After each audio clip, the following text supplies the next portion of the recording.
Oke, baiklah. Assalamualaikum warahmatullahi wabarakatuh.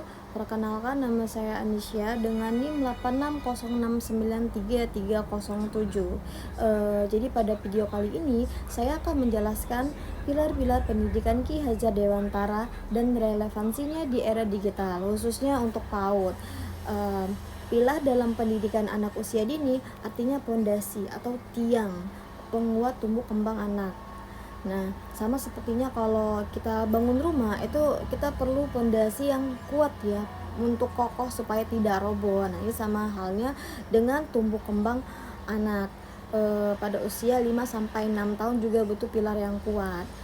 Selanjutnya, anak PAUD belajar paling lewat teladan, terus bermain dan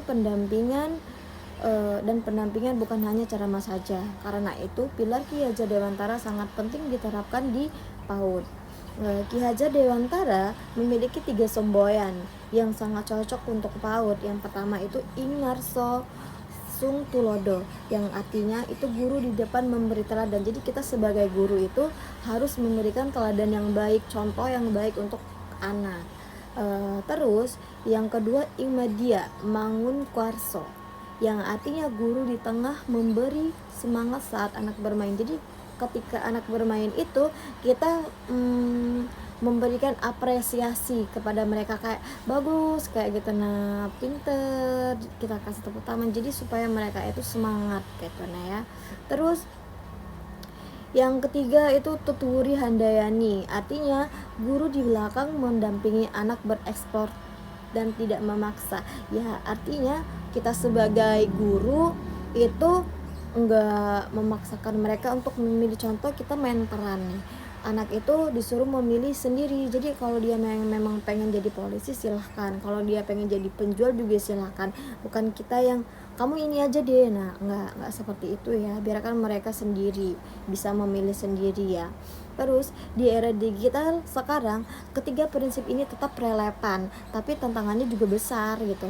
Untuk Ingarso, relevan untuk literasi digital dini, tantangannya anak TK mudah meniru konten YouTube yang tidak edukatif. Nah, contoh penerapan saya, untuk penerapan saya itu mengajak anak menonton menggunakan smart TV itu mengenal huruf A sampai Z. Jadi di sini kan ranahnya kita mengajak anak ke hal pendidikan, yang artinya ini ke hal yang baik ya, bukan yang tidak baik.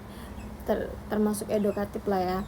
Terus untuk Ingmadia relevan untuk pembelajaran tematik, tantangannya anak TK cepat bosan saat belajar darinya. Ini contoh kasusnya kayak saya waktu zaman COVID. Jadi kalau ketika COVID itu kita nggak ngasih anak tugas langsung, misalkan kita langsung ngasih tugas ini ya dikerjakan, nah itu kan membuat anak jadi bosan. Tapi kalau misalkan kita posisi ngezoom, itu kita tampilkan dulu, kayak contohnya balonku ada 5 atau pelangi-pelangi, jadi kayak anak tuh lebih semangat berekspresi gitu, nggak monoton. Terus untuk tuturi relevan untuk karakter dan kemandirian anak, tantangannya banyak orang tua memberi gadget agar anak diam. Nah, contoh penerapan saya mendampingi orang tua untuk mengatur screen time anak maksimal 30 menit sehari. Nah, saya juga membimbing anak menggunakan aplikasi mewarnai digital. Ini kan sekarang udah canggih ya kan, langsung banyak tuh. Tapi enggak langsung dari aplikasi saja, saya juga memberikan kayak langsung mewarnain juga, itu menggunakan buku gambar dan juga krayon. Jadi itu kan untuk menambah motorik halusnya supaya tetap berkembang ya.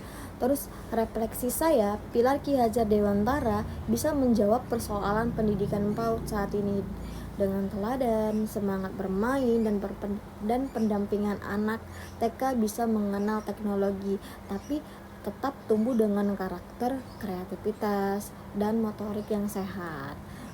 Baiklah, mungkin itu saja yang bisa saya sampaikan. Bila ada kata yang salah atau masih kurang, saya mohon maaf. Saya akhiri, wassalamualaikum warahmatullahi wabarakatuh. Terima kasih.